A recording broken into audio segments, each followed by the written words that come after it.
We live in a delusion that we want to make progress without it being hard. So we become slaves to what should be, and our should be is easy. An example is that people will go insane at the thought of going on a walk outside when it's too hot, but then they will go into a sauna without complaint. And the difference here is expectation and intention. Now, of course, I'm saying like these two things are different. I'm just saying that you can go and walk in hot weather without complaining and causing unnecessary pain for yourself. And the same thing is when you go out into the cold, your automatic reaction is to fight and shiver and complain about it being cold. And it makes sense, right? Because the cold is uncomfortable. So we focus on the compulsive negative thoughts that flood our brain, and we get stuck in this loop of thinking. But if you were to change your expectations to actually align with what reality is and what is happening in the situation that you are in, and be with it, flow with it, you would then start to realize that discomfort is a part of the human experience. And you would also find that the interpretation of your thoughts is the culprit of your suffering. I've learned this lesson many times in my life. The first that sticks out in my head is the time where I got arrested for the possession of marijuana in a college parking garage. And they don't take that lightly on campus. The second was after I'd borrowed $2,000 from my dad, maxed out my first credit card, and took out loans to fund my 5th year of college while I was trying to make multiple businesses work, but primarily an e-commerce business work at the time. And it failed miserably. The third was in Costa Rica. After I just hit a new monthly high in business, I was very excited, and I had a girlfriend at the time, brand new girlfriend as well. And I thought it would be a wise idea, hey, let's fly off to Costa Rica, let's stay there for 2 weeks and just have a great time. Because I was riding the money high and made an impulsive decision, and we ended up breaking up the first day. We got there and flew back the next day. And while it was cool, Costa Rica is a very nice place. I hope to go back one day. But even after something as bad or as what is seemingly stupid, like what a stupid decision that was, but I only realized that after I made that mistake and exposed myself to that experience and learned a very valuable lesson that someone else couldn't teach me. Someone else could tell me, oh, don't do that all day long. But unless I go and do it myself and learn the actual lesson, that's the only way I'm going to internalize it. So all of these experiences had one thing in common, and that is mental turmoil. Not just a slight increase in stress, but a huge increase in stress to the point of where your attention narrows and you feel trapped. The smallest tasks turn into a mountain of impossibility. Every thought becomes an enemy that is trying to keep you trapped in this mental game. And there ceases to be a light at the end of the tunnel, and you can't help but wonder if you'll ever get out. And these phases of life aren't fun, clearly. But these moments in life are the ones that offer a lesson that can only be received with a shift in direction. So all of these major struggles had a few things in common. The first is that all progress-induced happiness was stripped from me, like an abrupt transition to a new movie scene after the climax. I felt lost, had little desire to sustain the progress of my previous purpose. I'd achieved it and had to move forward. I experimented both inward and outward. I tried techniques for inner peace while creating new goals with accompanying education and practice. With time, the pieces of the puzzle came together, brought clarity, and launched me into a new season of intensity. And that is what we are here to unpack. Now, why does this matter? It's so you can identify the point in life that you are at. You can break out of this thought bubble. You can zoom out, see where you're at in the story of your life, see the light at the end of the tunnel, and avoid treading water for too long before you're too tired to get to shore. There are two types of happiness. One is derived from achieving goals. The second is derived from achieving nothing. But this balance of peace and progress has to be upheld by a sense of mastery. Otherwise, it becomes a shallow pursuit that will leave you disappointed. Happiness is a skill. It is not given, but it is created. And as with all skills, it must be refined, practiced, and adopted as a part of your life. And when isolated, when we try to isolate and sustain and make sense of this thing called happiness, it ceases to make sense, because it can't make sense without an unhappy reference point, right? I wouldn't be able to set a goal for the future without having a previous experience like breaking up with my girlfriend in Costa Rica and wasting a lot of money and having to fly back. And so this illustrates the problem with the New Age positivity movement. You can think positive thoughts all day long, but what people fail to realize is that every positive thought holds a negative seed. And this is why almost every great success comes after great failure. So there are two states of mind to become aware of: being and doing. On a similar note, or from another perspective, that is peace and progress, or stillness and movement. And so when your attention is focused on either of these modalities of pure living, you tap into the present moment. So pure peace or pure progress, where your attention is fully engaged in either the task at hand or no task at hand. Everyone wants money, muscles, and a desirable partner. The act of achieving those goals feels incredible at the start.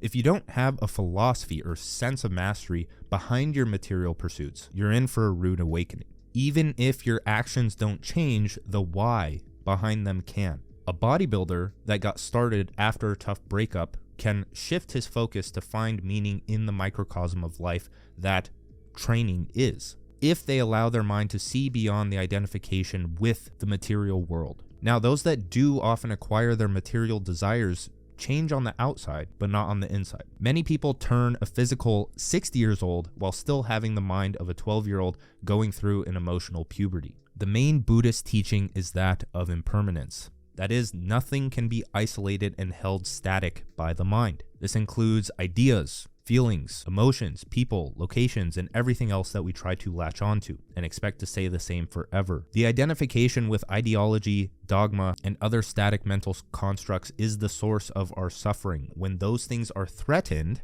or attachment to them is threatened, like the string is plucked, then we are physically threatened. Now, thinking is not bad, right? Because you have to think about these things in order to be able to attach to them. But thinking is not bad, especially when it is critical. But when gone unchecked, compulsive thoughts can create a personal reality of inescapable turmoil. When one is still, their mind wants to move. When one is moving, their mind wants to be still. Without deliberate practice, the mind will try to latch on to the past or the future in an attempt to make the impermanent permanent. This is the cause of unhappiness, but it is not to be demonized because that is against the point. When you feel unhappy, observe that feeling. Lean into it. Let it point a finger at the moon and present the lesson that life is trying to teach you.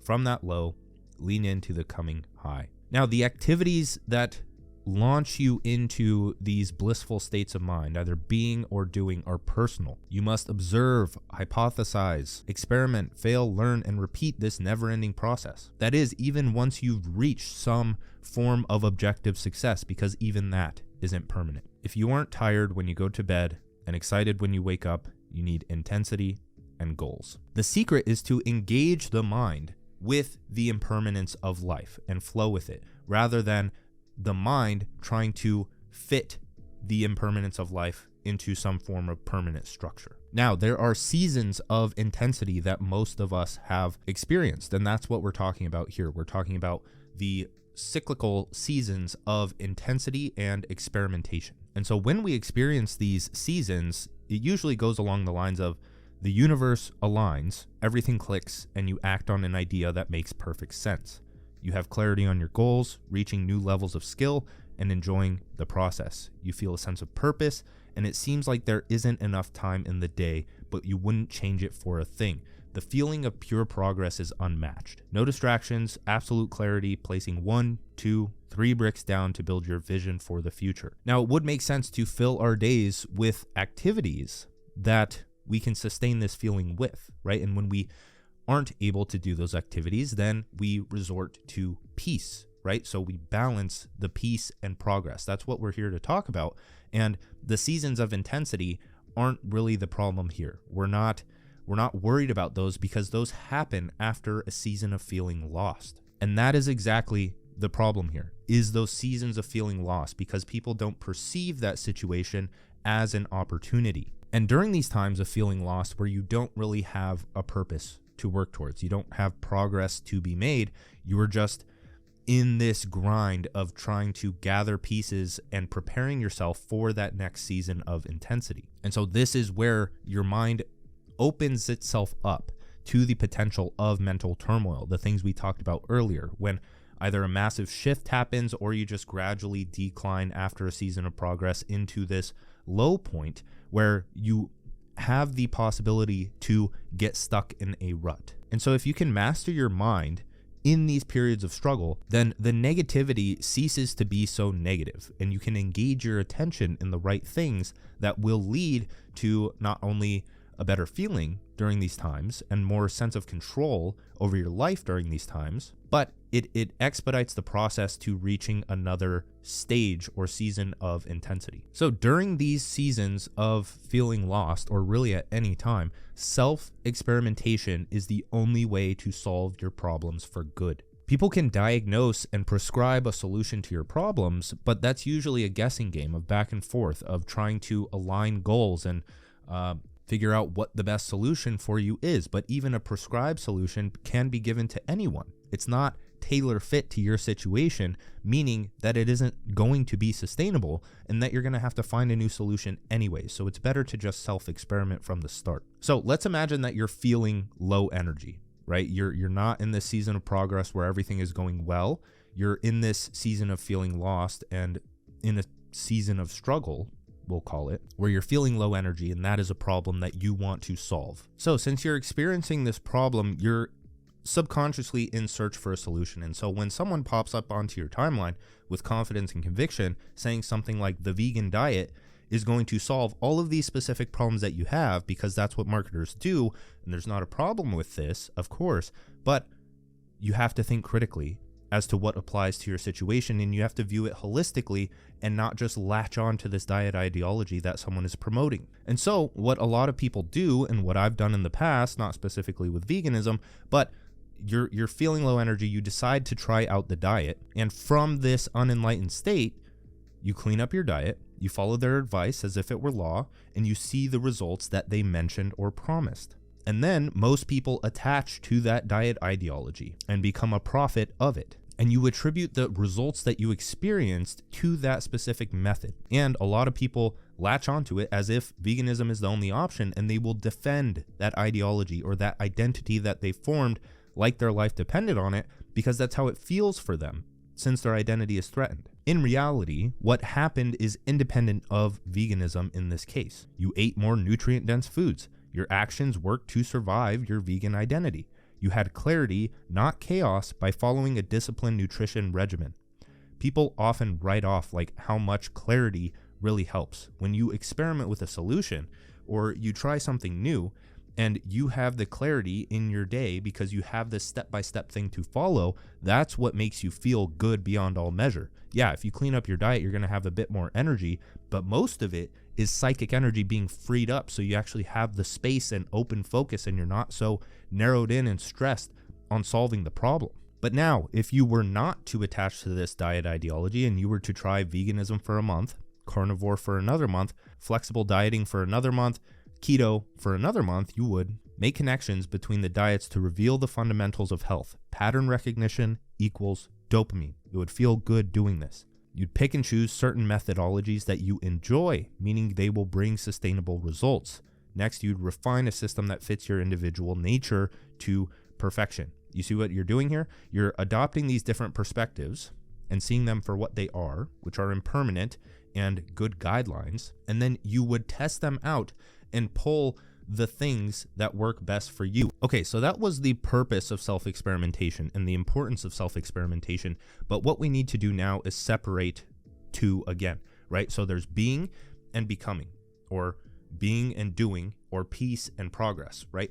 And so what we need to do is both, in these periods of feeling lost, we need to experiment inward and we need to experiment outward. So we'll start with inward, or experimenting for the sake of peace. And this is important during these times of feeling lost, so you can actually gain perspective and then be able to experiment outward without just worrying that the world is going to end. So you feel lost because you don't have a system to maintain a baseline level of clarity in your life. And when you enter a new chapter of life, that is when the page turns or the movie scene cuts to a sad point in life, clarity creation should be a top priority. That alone will order consciousness to the point of you gaining a sense of control over your future. And to go inward, the main techniques that you're going to be experimenting with are immaterial: philosophy, spirituality, or emotional intelligence techniques.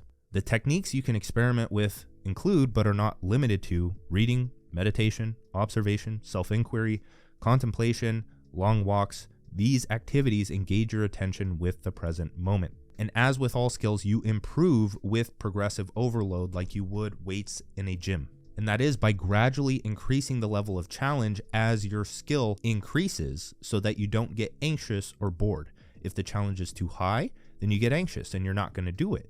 If the challenge is too low, then you get bored and you're not going to do it. It's like with meditation. You don't start with an hour-long meditation, right? You start with 5 minutes. You go to 10 minutes. You go to 20 minutes. Because if you sit there for an hour, it may be beneficial, but you're not going to want to do it the next day. You're not working the system into your day. You're not making it habitual that way. And the goal with inward experimentation is to incorporate either one of these techniques that work best for you, or create your own way of doing things that allows you to sustain this inner peace throughout your day, right? This has to become a part of your life. You need something every single day to help with your mental health and clarity. And so mine, I walk like 20,000 steps a day. Sometimes less, sometimes more, but that's what I do. I go on walks all the time. If I'm bored, go on a walk. If I'm not bored, go on a walk. If I have nothing to do, go on a walk. If I need to take a business call, if I need to write an article, go on a walk, pull out my phone. I literally write my newsletters on my phone. So now from this place of inner peace, and of course you can probably assume that this isn't instant and this is going to take time. We're forming a foundation here for life. But the next thing is to experiment outward from this place of peace. So the second reason that you feel lost is that you lost connection with a purpose, goal, or routine that brought order to your life, right? So if you, let's say, flipped the chapter into a new phase of life and you moved location, and now you're completely out of routine, right? You don't have the mental system of, okay, I'm going to walk to the coffee shop in the morning. I'm going to take this exact path. You're going to be like, okay, which coffee shop do I need to go to? I'm going to walk this way today. And then you slowly form this habit that allows, that frees up more mental space. But that's just the thing. You open yourself up to potential chaos. And so during this period, remember that we're still in a period of feeling lost and we're trying to get ourselves out by pursuing a new goal. So you need to stay mindful of hints at a new purpose and don't let the lessons of life pass you by. You need to set a new goal that you can perceive life situations through the lens of that goal. Again, this leads to pattern recognition, dopamine, collecting puzzle pieces until the image is clear. And what I mean by this is that if you have a goal, like I want to get fit, then you are going to notice things in life that will help you achieve that goal. You're going to notice, oh, there's a gym right there. Oh, there's a yoga studio right there. Oh, this tweet on the screen is giving me some great ideas for getting fit. And if you didn't have that goal, or that goal wasn't conscious, then you aren't going to register those things as important. And then the next is identify the gap between you and your goals and note problems standing in the way. Then study, build, and experiment in alignment with that goal. So zoom out and think, what is the most pressing problem in your life right now? If it is the unhappiness thing, or the lack of peace, or just mental turmoil, then refer to the previous section on experimenting inward. But your main problem right now, if you haven't developed yourself to the point of transcending these things, are going to fall within the eternal markets of health, wealth, relationships, and happiness. So think about it. What is your biggest problem right now? Is it self-esteem? Are you going to have to get in the gym? Do you feel sluggish all the time, like physically sluggish? Do you not have any money in your bank account? Do you not feel fulfilled in the work that you're doing? And you can sit with this and contemplate. Now, the other thing, when you identify this problem, are you actually able to work towards this problem right now? Or is there another problem that begets that problem that you have to solve first? Like if you're thinking, okay, I want to solve my money problems. What's the goal? Okay, maybe I'll start a business. Do you have time to start a business? Do you have the bandwidth to start a business? Possibly, possibly not. If you don't, then you need to experiment with other techniques first, like starting a budget, learning about financing, learning how to get a better job, studying a new skill so that you can eventually start a business or get a better job, right? You can't go from 0 to 5. You have to go from 0 to 1. And in terms of like self-esteem or relationships, if that's a problem in your life and you want to attempt to get a boy or girlfriend, does that even make sense, right? You have to step back and think, be honest with yourself. Are you in the financial or even spiritual position to be able to sustain a lifelong partner? Now, if your goal is different and you just want to sleep around, go ahead, try it out. You learn from your mistakes, as I have in the past. But that does not take away from the fact that if you do that and you eventually want a lifelong partner, you're putting a veil in front of your current problems, and you're still going to have to solve it. And so once you identify this goal that you want to pursue, you need to research and experiment with techniques that allow you to reach it.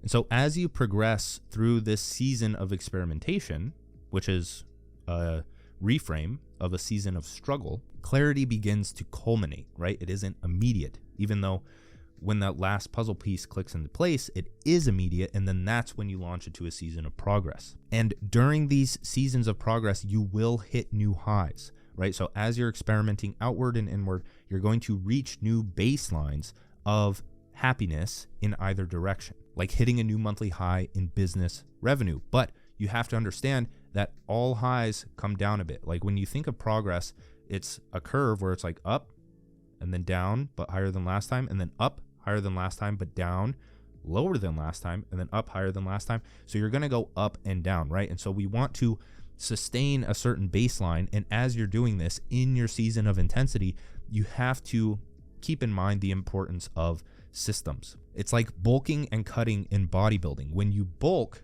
you feel great. Like at the start, you're like, oh, I'm eating more food, my lifts are going up, and then you put on a bit too much fat. And in this case, we're talking about mental fat. And then you start to feel sluggish, groggy, and you're like, man, maybe I took this a bit too far.